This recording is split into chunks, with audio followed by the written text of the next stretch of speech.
The life of controller players in Valorant is not easy. There are not a lot of players that are maining these smoke agents out there. And I didn't really get that. Smokers are so important in Valorant and they are so strong. So why don't everyone wants to play these strong agents? Well, my friends, after doing a Road to Ascendant series with agents like Astra, Viper and Omen, I now understand the struggles of most controller players. And that's where we're gonna talk about in this video. The bad things, but also some good things about being a controller main. So sit back, relax and let's talk about the first thing.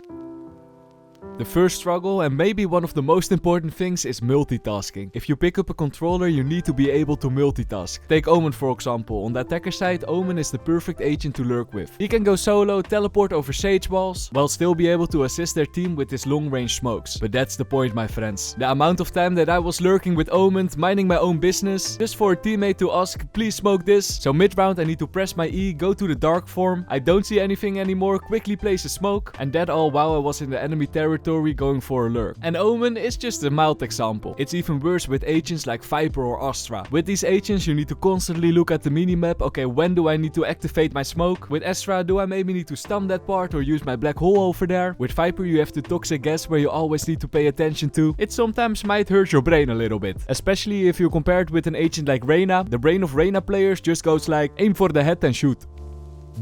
But from a bad thing we move into a good thing, and that's lurking. I briefly mentioned it in last point, but overall controllers are the best agents to lurk with. Why, you might ask? Well, there are multiple reasons, but the biggest reason is that they can assist their team from long range. Most smokes in game you can control from far away, like I did in this round for example. I used my Viper wall from mid towards A. And after that I started lurking, got a lot of kills myself while assisting my teammates with the wall. The other roles are a bit harder to lurk with because you really need them for the push. The duelist needs to enter, initiators needs to assist their teammates with things like flashes and stuns, and for sentinels it's like an agent basis, but most sentinels like Sage and KJ are useful to lock down the site once they are on it. So the smoker players are usually the players that are going sneaky peeky, lurking on the attacker side, trying to get behind the enemies, and if they do that correctly they don't even have to have good aim, they just gotta shoot the enemies from behind, and even if you have bad aim you'll probably still be able to get the kill. Left. One enemy player standing. Okay. Let's move on to another fun thing that most controller mains will understand, and that's that you will be getting a lot of random assists. A thing that most Valorant players have in common is that they care a lot about the scoreboard. It's a bad habit because constantly looking at the scoreboard might be a bit demotivating during the game if you don't perform well. But luckily, if you're a controller player, your score will always look a bit better than normal because you'll be getting a lot of assists. Every time you place a smoke down or a wall like a harbor wall or Viper wall, if an enemy decides to push through the smoke or your teammates is just wallbanging through the smoke and he's able to get a kill, you'll get an assist, even if you are on the complete opposite side of the map. This makes that your score on the scoreboard will always look a bit better. And on top of this, it not only looks better, but you also get a higher average combat score at the end of the game. Each assist you get an extra 50 points, and this makes ranking up a bit easier. Because of course, the higher average combat score you get, the more chance that you get more RR per game. So next time if a teammate asks you to smoke something, do it and get those free assists. Or this next trick I actually shouldn't be telling you, but at the end of the round, if your teammates are searching for the last guy, you can smoke that last guy and get an assist that way. The reason I shouldn't be telling you this is because you give the advantage to the enemy, but I mean if the round is already over, you can get those extra 50 points like I did in this round. Oh, they're going to. One enemy remaining. Nice. There is one downside though. Even though you get more assists as a controller, the next thing is that you probably don't get a lot of MVPs if you play one of these agents. And that's the downside of maining controllers. These type of agents are usually assist agents. They don't have a lot of abilities to instantly kill an enemy. And I hear some people saying, yes, the Brimstone ultimate is very strong, the Viper ultimate is strong, but it's nothing compared to an agent like Raze that can double jump and ultimate in, use the nade for more damage and a boombot for more damage. Overall, other type of agents like Duelist and Sentinels get more kills in game.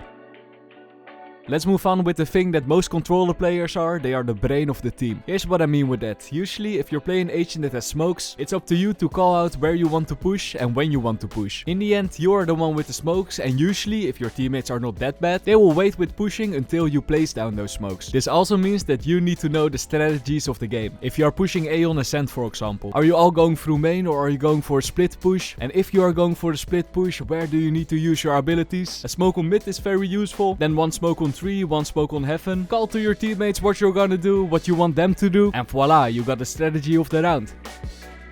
Let's move on. Insta-locking, no problem. A lot of Valorant players absolutely hate insta-lockers. Every time that I insta-lock agents like Jett, ISO or Raze, during the series of course, I get so much hate from my teammates. Why you insta-lock, blah blah blah blah blah. You know how it goes. But for the smokers, if you insta-lock an Omen or a Viper, you usually don't get that. People don't mind if players are insta-locking smokes, and that's simply because most controllers are so extremely overpowered. This of course doesn't mean that you should insta-lock. You could better wait a little bit, look what your teammates are playing, and based on that decide who you want to play. But if you are one of those insta-lockers, then it's best to pick a controller. The next thing that every controller main understands is that they have to pay attention to the timing every time. I'm mainly talking about the defender side. If you're smoking a main because you know the enemies are behind it, it's important to get the timing right, that as soon as your smoke disappears, you place a new smoke down. If you don't do that, you might give the enemies that split chance to push, and you lose the side because of it. This also comes a little bit back to that multitasking part. It's just an extra thing that you always have to keep in the back of your head. One tippy, if you're not the controller main but you still want to get the timings right, I would recommend to look up the duration of your smoke before the game starts. And after that, in-game, as soon as you use your smoke, look at the in-game timer, do some simple math and you know exactly when the smoke disappears. And yes, I trust in your math. You can do simple deductions, right? Right? Luckily, if your maining control is a bit longer, you get a feeling for it and then you get the timings of re-smoking right. Let's move on, losing focus during the round. I'm a bit referring back to last point, but on the defender side, a typical round for a controller player looks like this. Imagine, you're playing on split B defender side. You think the enemies are gonna push, so you use your smoke and you wait a while, but after 15 seconds they still didn't push, so you use your smoke again. You wait a while longer and they still didn't push, so then you use your smoke again. What can we say about a round like this? Exactly, it's freaking boring. You constantly need to look at your own smoke and eventually you will lose your focus. Maybe you're gonna look at your minimap, or just gonna look around you in real life. And suddenly, at the moment you least expect it, that's the moment that the enemies are pushing through the smoke and they get you because you lost your focus. Next thing, abusing fun ability combos. The controller agents in Valorant have the most fun ability combos in the game in my opinion. If you take an Astra for example, there are so many possibilities that you can do with their stars. Or in Harbor, if you know how to use his walls, you can look down the side all by yourself and push easy peasy. Alternatively, if you're playing on the defender side, you could also use your smokes to push extremely aggressive. For example here on Icebox, if you play Omen, use your smoke on belt, zipline to the enemy nest, teleport inside your smoke, and easy peasy kills for you. Oh, it worked! It worked! Red players, controller mains, you can't deny it, but most of you controller mains out there are probably sneaky little rats. And I can't blame you, the smokes of controllers are so good to get into sneaky corners where the enemies don't expect you. Especially the Viper players out there. I personally got killed so many times by a Viper player using a wall somewhere and then chilling in a small corner behind her wall. The biggest tip that I can give to every one of you, never trust the smoke that looks a little bit off. It easily can be a one-way, a head glitch spot, or there could just be an enemy in it with the judge. And once you start seeing through the strategies, you can kill those sneaky little rats.